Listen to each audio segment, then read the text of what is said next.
Selamat siang dan salam berjumpa dan salam hangat dan salam kasih untuk kita semua pada siang hari ini. Baik anak-anak, pada pertemuan di siang hari ini, di awal semester baru ini, kita akan memulai dengan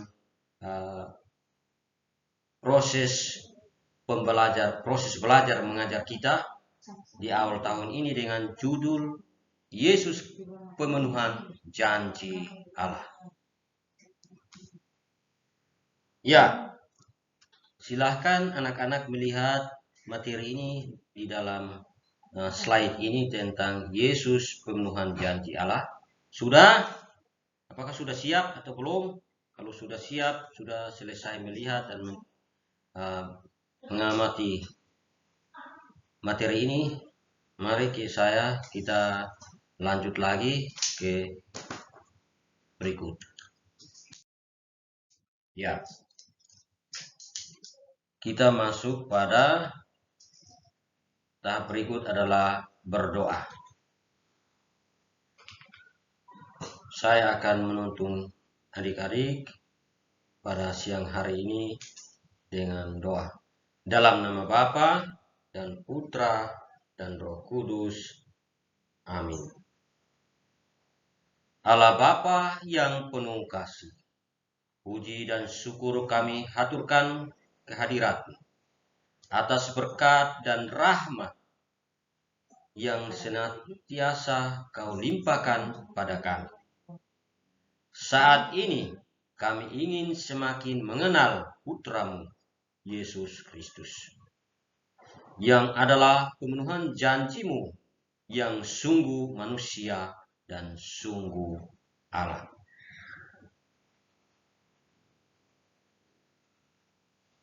Allah Bapa yang Maha Kasih, buatlah hati dan pikiran kami, agar kami semakin dimampukan untuk menghayati ajaran agama-Mu, untuk menghayati ajaran-ajaran-Mu melalui Putra-Mu, Yesus Kristus. Engkau kami puji, ya Bapa, kini dan sepanjang masa. Amin. Ya anak-anak yang terkasih, di siang hari ini tetap semangat ya untuk kita mengikuti pelajaran agama Katolik di siang hari ini. Walaupun siang, tetapi saya berharap kepada anak-anakku harus tetap semangat ya, karena ini di awal tahun. Oke, kita masuk ke slide berikut. Ya, saya akan menjelaskan tentang menjelaskan konsekuensi dari sebuah janji. Setelah saya menjelaskan konsekuensi dari sebuah janji ini, barulah saya akan memberikan teks ini kepada adik-adik untuk membaca dan mencermati cerita ini. Baik, anak-anak, mari mempersiapkan diri dan duduk dengan tenang, baik, untuk memperhatikan penjelasan singkat atau secara mendetail yang akan saya bagikan kepada anak-anak di siang hari ini. Baik. Oke. Konsekuensi dari sebuah janji. Janji berarti ada konsekuensinya. Janji, kalau kita membangun sebuah janji dengan teman, ada konsekuensi. Janji, orang bilang apa? Janji itu adalah utang. Harus dibayar dengan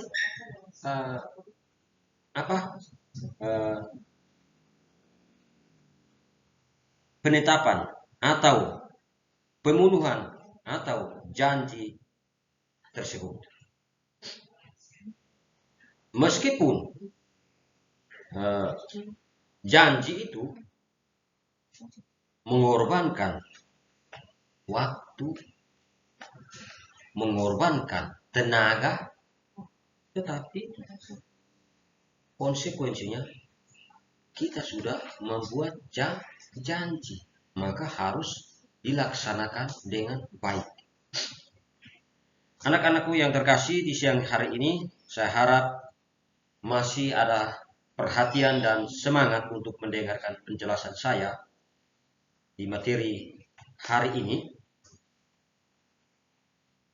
Ada beberapa alasan-alasan yang seseorang membuat janji. Ya. Alasan pertama yaitu orang membuat janji karena atas dasar cinta. Ya. Sebentar saya akan memperlihatkan itu. Di sini saya akan memperlihatkan sebuah cerita seorang dari orang tua. Dia sangat mencintai anaknya. Dia membelikan HP yang mewah, membelikan motor, membelikan laptop, dan memberikan kado ulang tahun. Itu karena atas dasar cinta.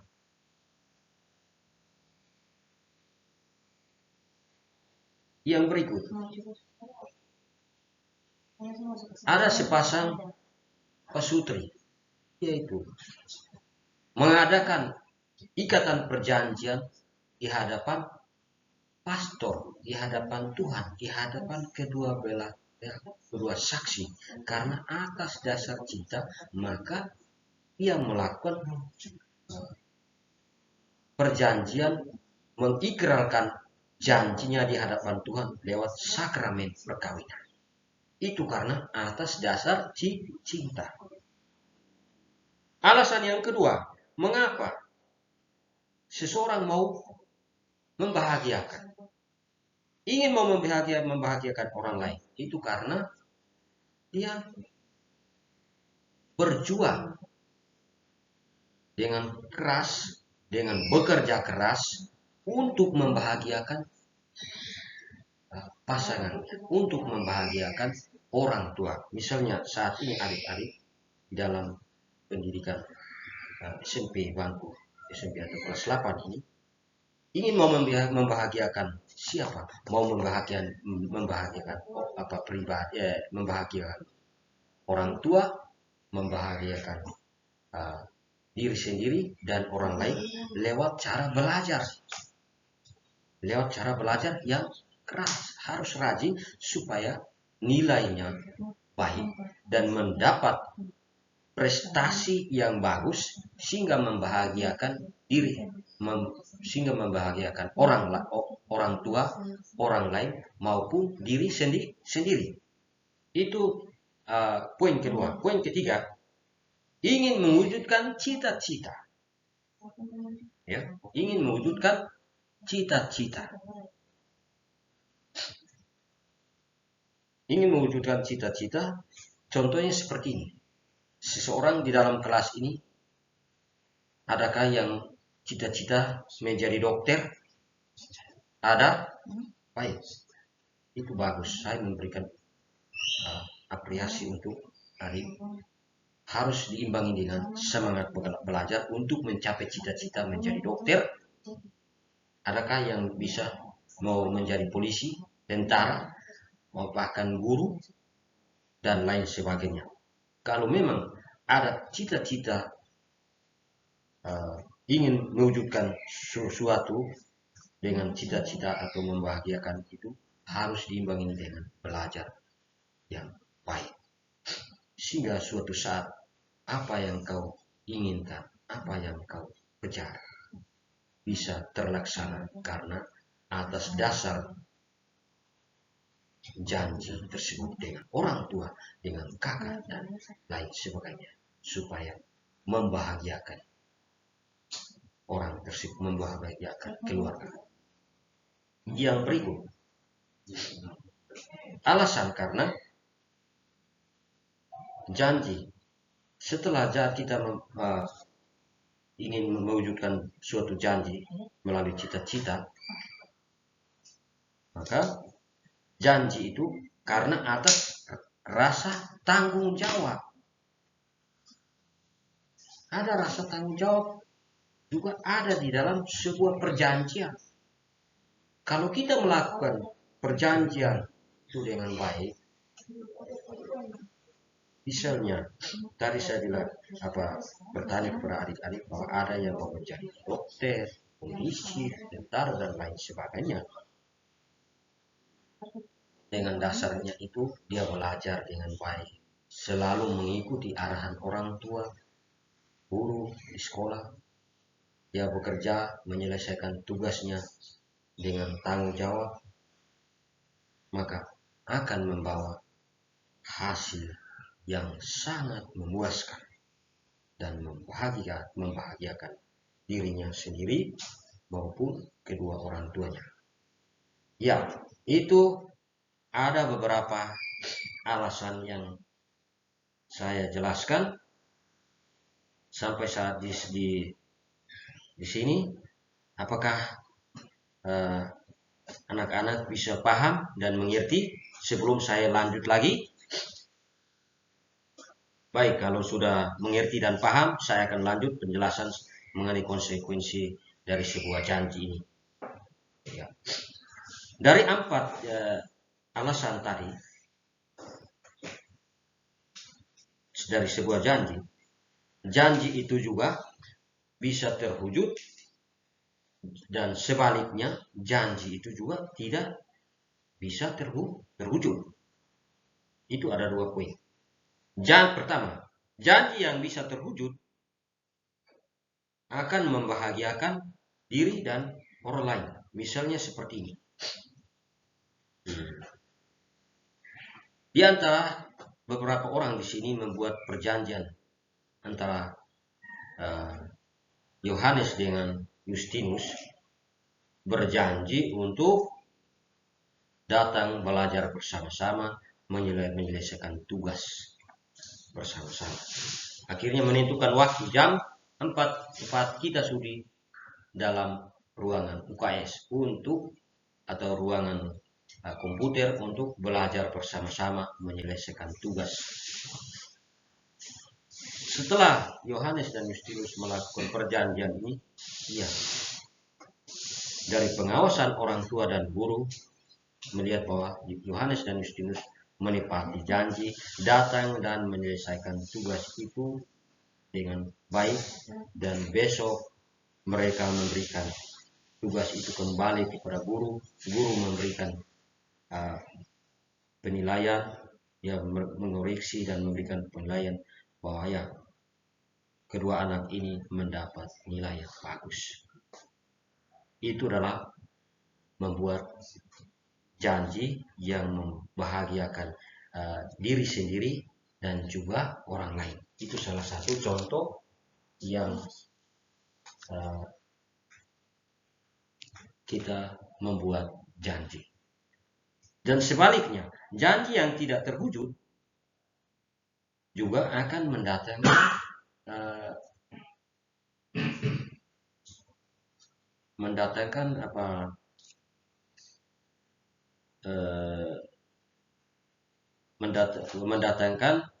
kurangnya kepercayaan lagi kepada orang tersebut.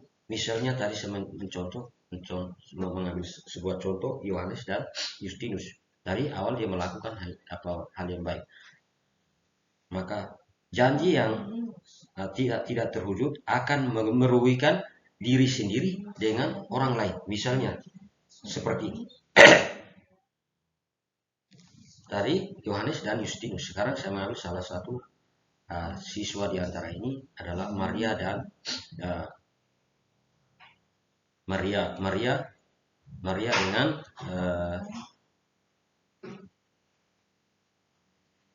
Maria dengan siapa ini? Maria dengan Petronella. Kedua ini membuat perjanjian untuk membantu orang tua pergi mengambil kayu bakar atau mengambil tetapi tidak terlaksana. Hal tersebut akan mengecewakan temannya. Maria dia sering mengikuti temannya kemana sama-sama, tetapi saat itu mengecewakannya. Akhirnya dia tidak percaya lagi atas pembicaranya, karena pembicaraan yang dia lakukan hanya pembicaraan manis belaka. Itulah yang akan membuat dan merugikan diri sendiri. Baik, setelah saya menjelaskan konsep sebuah janji, anak-anak kembali melihat slide ini tentang sebuah cerita.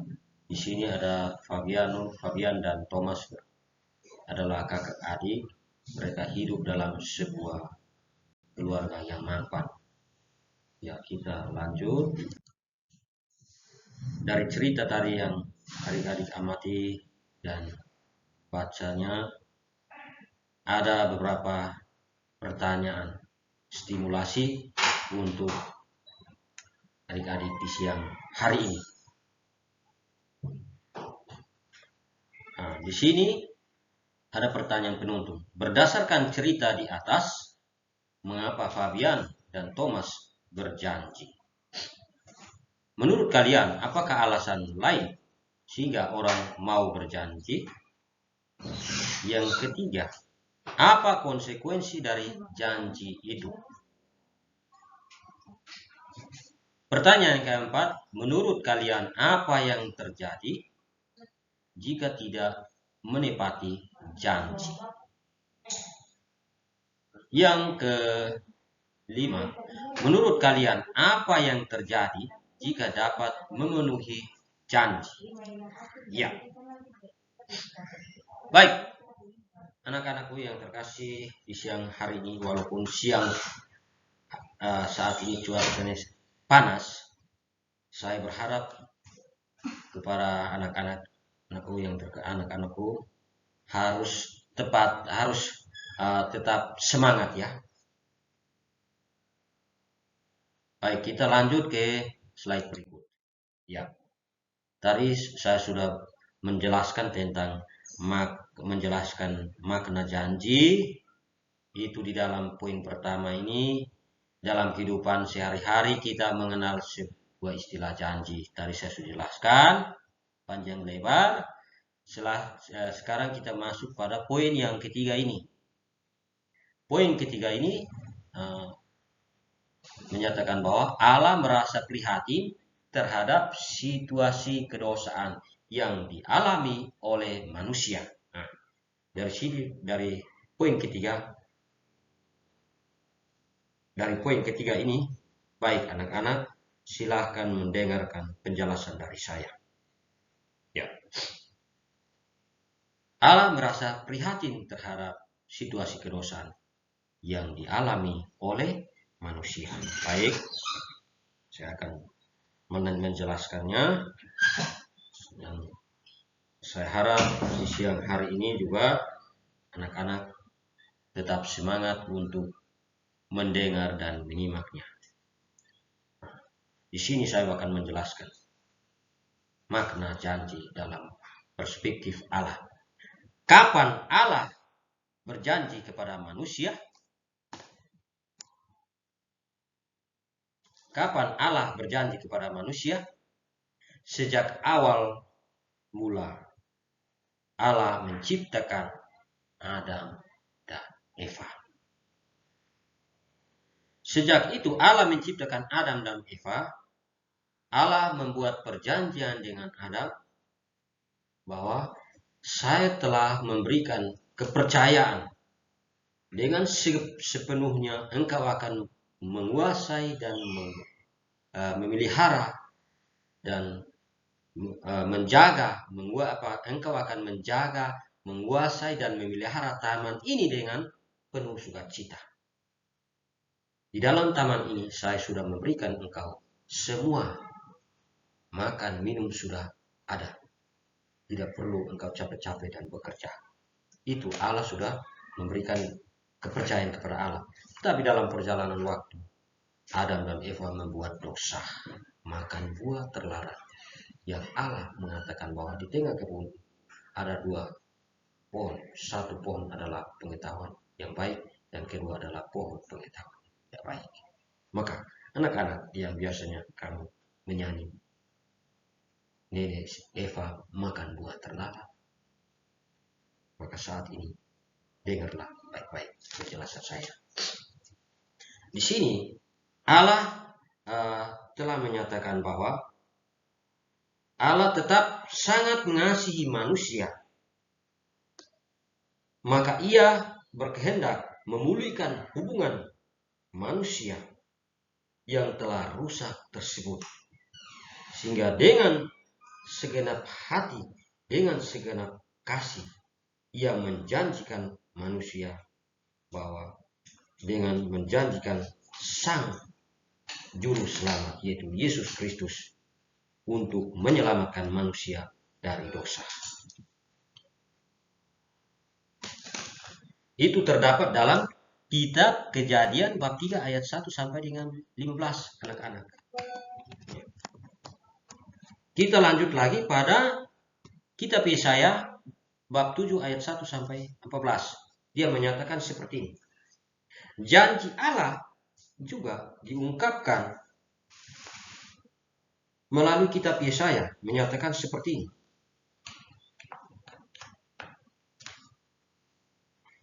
Dengan nubuat Yesaya, sesungguhnya seorang perempuan muda akan mengandung dan akan melahirkan seorang anak laki-laki yang akan dinamakan dia Immanuel. Itu terdapat dalam kitab Yesaya ayat 14. Silahkan menyimak. Nanti sebentar saya akan memberikan waktu untuk anak-anak menyimak bacaan itu dan akan mengerjakan tugas itu. Kita masuk pada teks kitab suci yang ketiga, yaitu kita slide ini. Teks kitab suci yang pertama tadi saya sudah menjelaskan. Slide lagi. Masuk pada teks kitab suci yang kedua tadi saya sudah jelaskan. Kita masuk pada teks kitab suci yang ketiga adalah Injil Lukas bab 2 ayat 1 sampai 20. Dia menyatakan bahwa untuk menunjukkan janji Allah itu adalah Allah telah rela turun ke dunia dalam wujud manusia, dalam diri Yesus Kristus yang berkarya dan wafat dan bahkan mati dan mengorbankan dirinya untuk menebus dosa-dosa manusia. Itulah dari teks yang ketiga ini. Oke, anak-anak, penjelasan saya sekian dari janji Allah, dalam pemenuhan janji Allah terdapat dalam diri Yesus Kristus dalam materi kita siang hari. Oke, kita lanjut pada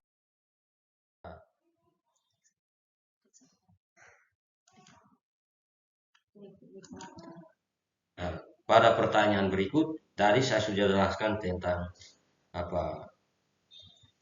bacaan-bacaan kitab suci. Silakan saya memberikan ayat-ayat kitab suci. Ada 5 pertanyaan. Dari awal tadi ada cerita tentang Thomas dan adik kakak hidup dalam sebuah keluarga yang mampan. Ada pertanyaan tadi 5 poin saya sudah kasih. tambah 5 poin ini menjadi 10 nomor. Sekarang marilah anak-anak kita membentuk kelompok untuk kita mengerjakan tugas-tugas ini. Sekarang waktunya untuk kita kerja tugas.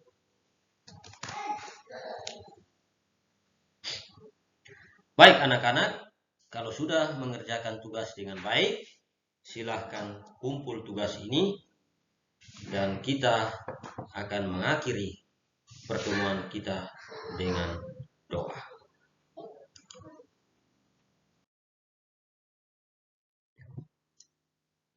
Mari kita menutupi pertemuan pertama kita ini, pertemuan di awal tahun ajaran ini dengan doa penutup.